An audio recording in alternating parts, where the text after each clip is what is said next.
Hi viewers, welcome to Tamilcharam. Previous இயரில் நடந்த ஒரு டிஎன்பிசி கொஸ்டின் தான் நம்ம சால்வ் பண்ண போகிறோம்.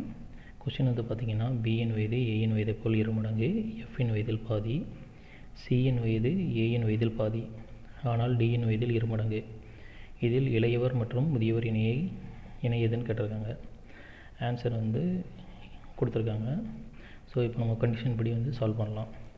ஃபஸ்ட்டு கண்டிஷன் வந்து பார்த்திங்கன்னா, பிஎன் வயது ஏஎன் வயது போல் இருமடங்கு. ஸோ பிஎன் வயது ஏஎன் வயது, அப்போ ஏக்கு 10 வயசுனா பிக்கு வந்து 20 வயசு. So 2A.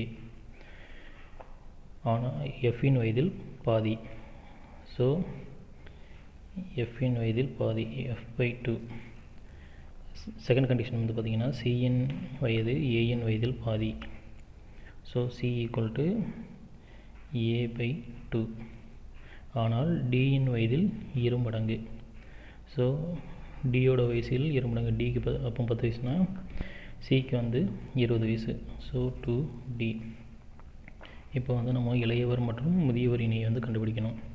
ஃபார் எக்ஸாம்பிள் வந்து ஏயோட வயசு வந்து 10ன்னு எடுத்துக்கிடுவோம்.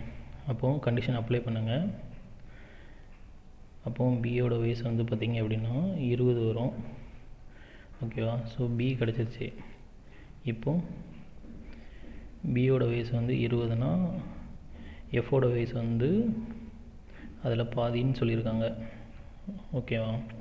ஸோ எஃபோட வயசு கண்டுபிடிக்கணும்னா 2 வந்து மல்டிப்ளை பண்ணிடலாமா? ஸோ எஃபோட வயசு வந்து 40. ஓகேவா? இப்போ எஃப் கிடச்சிருச்சா?